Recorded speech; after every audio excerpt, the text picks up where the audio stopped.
So parking on campus is, I think at all schools is definitely a problem. You know, a lot of students, when they first come into college, they want to take their cars, but you don't really need it. I think you're, you know, early in college year because it helps you find your way around campus. But, you know, personally at Western Carolina University, we do have a parking problem because of the North Carolina Promise Plan that brought in a lot of students. But I think parking is a problem that goes on at every college campus. No matter what school you're talking about, food and parking, everyone complains. And it just, I'm not trying to like diminish or like belittle people that have valid parking concerns. It's just people want to park at their building. Everyone wants to park at every building they go to, and they just want to be able to park right there. So is our parking awesome? I don't think it's awesome. I think our parking is okay. Like, I think that we have enough parking. We don't have enough convenient parking. If I had to go for a morning spot, I would definitely say Einstein Bagels or Chick-fil-A. They're usually very quick. And then, you know, late afternoon or it comes to dinner time, if you want something cheap and fast again, I think Steak and Shake is perfect. They pretty quick and good money or good prices. My personal favorite is, and I think this might surprise you, is upstairs in the courtyard down here in this dining hall. The one in Brown is really good as well, but excuse me, I prefer the one in courtyard just because I like the salad bar a lot, and I like the build your own, like where they make you like a wrap or like a sandwich or whatever. So that's the one that I frequent like by far the most. Although I guess technically Starbucks is my favorite, but I eat meals at that courtyard.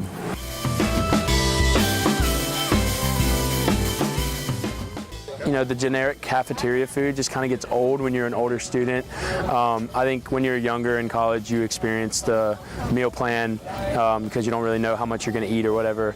But I stay away from kind of like the generic food of the meal plan.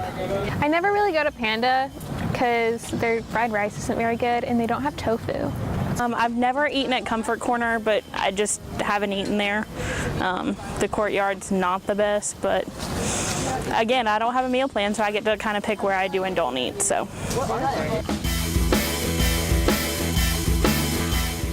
I think the best parts are just the people that you meet and I mean, how often in your life are you going to be like living with, you know, Dr. Sam Miller makes a joke about that at orientation. He's like, probably the next time you'll be living this closely with people your same age is when you're in a retirement home or something like, I mean, so it's a unique opportunity, you know, to really get to know people, learn a lot about yourself, you know, practice being, you know, independent and kind of learn about living on your own. Best parts about living on campus, I think you can wake up and just kind of shuffle to class easiest.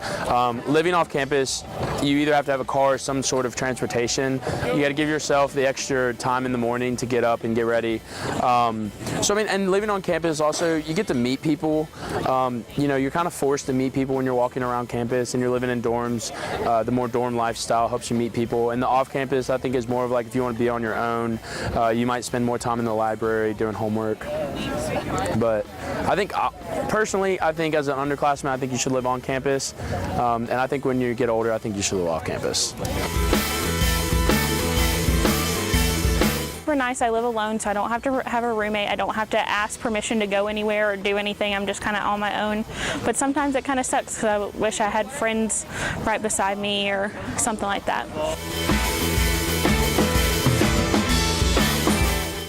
We're in a great environment here in Colby, North Carolina, to where you can be outside and you can see the mountain ranges just, you know, beyond the roofs of our building. So honestly, I think studying outside at Western is a lot more convenient and a lot more relaxing to me than compared to in the library.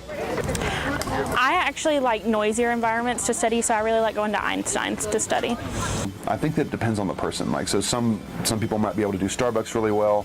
Some people might be able to do their room really well. Some people might be able to do a couch in the UC really well.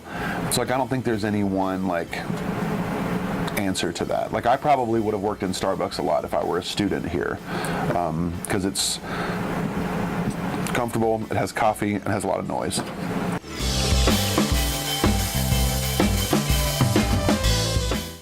don't be scared to ask questions. It's a big step to leave from high school to college. There's a lot of emotions involved, and do it right. Don't skip class. Don't go out and drink during the week. If you can't handle it, like you're obviously underage.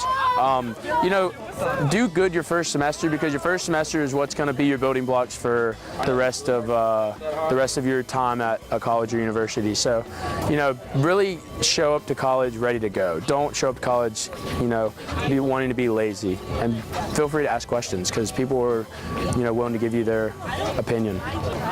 Don't be afraid to ask for help. You're not alone. Someone's been through it too.